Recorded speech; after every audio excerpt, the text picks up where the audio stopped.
Today we're diving into a story that has been an absolute masterclass in suspense since it was first published way back in 1967. This is our explainer on Joyce Carol Oates' chilling classic, Where Are You Going, Where Have You Been? You know, right from the very first line, we meet our protagonist, Connie. She's a girl totally consumed with her own image. A girl who, as the story says, knew she was pretty and that was everything. This focus on her appearance, which seems like such a typical teenage thing, becomes the exact vulnerability that this story is going to exploit. So, to really get why she's so vulnerable, you have to understand that Connie is basically living a fractured life. There's the Connie she is at home, and then there's this other Connie that she performs for the rest of the world. And believe me, they are two completely different people. And yeah, this slide just lays it all out, doesn't it? The text says everything about her had two sides to it, and you can see it's a deliberate performance. At home, she's childlike and cynical, but the second she's out, she puts on this whole other persona, a languid walk, a high-pitched laugh. She's not just a teenager, she's an actress, carefully building this version of herself for everyone else to see. So what fuels this second self? Well, it's her inner world. It's this whole landscape built out of what the story calls trashy daydreams and pop songs. That music is described as being like music at a church service. It was something to depend upon. Seriously, this is her religion, her escape, and it's the very thing that's about to make her such an easy target. All right, so this whole carefully constructed world she's built for herself, it starts to crack during one of her nights out. It's a moment that seems like nothing at first, but it turns out to be, well, the most important moment of her life. So, picture this. We're at a drive-in. For Connie and her friends, this place is everything. A sacred building, even. It's where she feels that pure pleasure of being alive. She is completely in her element here, away from her family, just lost in the music and the social scene. And then it happens. Right in the middle of all the noise and the fun, she locks eyes with some guy in a gold jalopy. He wags his finger at her and says this casual but deeply, deeply ominous threat. It's a line that just hangs there in the air, a huge piece of foreshadowing disguised as a cheesy pickup line. But Connie, she just turns away. She shrugs it off like it's all part of the game, part of the night. In her innocence, she has absolutely no idea that this isn't just some harmless flirtation. She's just been singled out. Then, the story just cuts to a lazy Sunday. Connie's home alone, enjoying the sun, listening to the radio, totally lost in her daydreams. And that's when the outside world, the one she thought she had control over, comes right to her front door. She hears a car on the gravel driveway. And yep, it's that same gold jalopy from the drive-in, crunching its way toward her house, completely shattering the quiet of her afternoon and violating the safety of her home. And his very first words are just drenched in this terrifying familiarity. He talks as if they have an appointment, as if she was expecting him.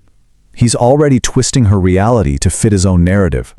And she sees the name painted on the car, Arnold Friend.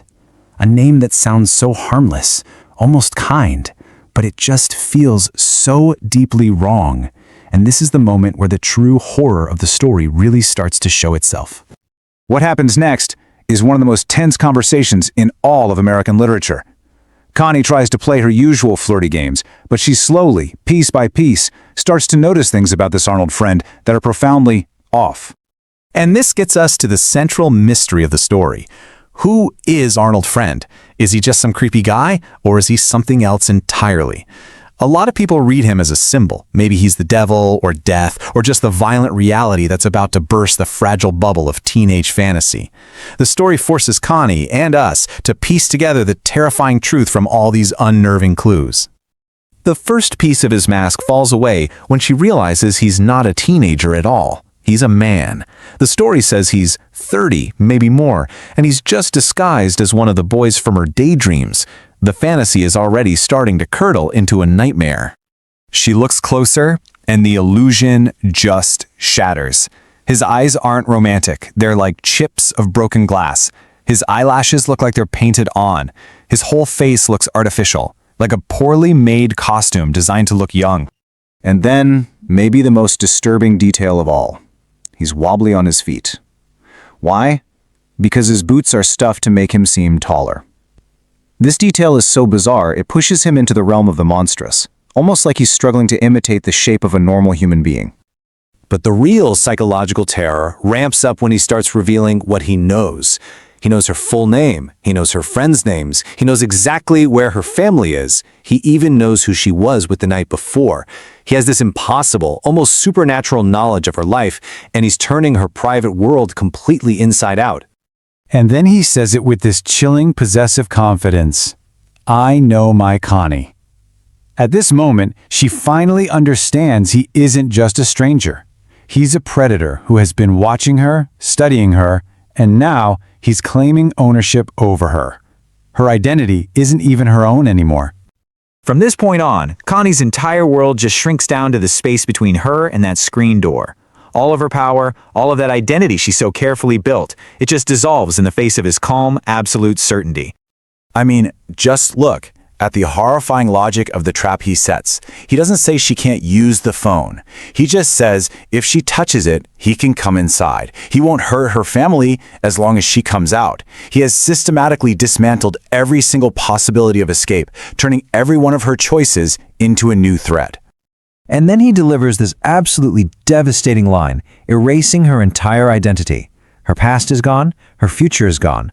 All that's left is this moment. In this house he calls a cardboard box that he can knock down anytime he wants. He's not just kidnapping her, he's completely annihilating her sense of self. And so, she gives up. The story describes her final actions as if she's watching someone else. She watches this body and this head of long hair moving out into the sunlight. Her will is completely, totally broken. She steps outside. The story ends right there. It doesn't tell us what happens next. It just leaves us with its title, a question that Arnold Friend could be asking Connie, or maybe a question the author is asking all of us. It's a question about innocence and experience, about fantasy and brutal reality, and about the terrifying places that can lie just beyond the familiar sound of a pop song on the radio.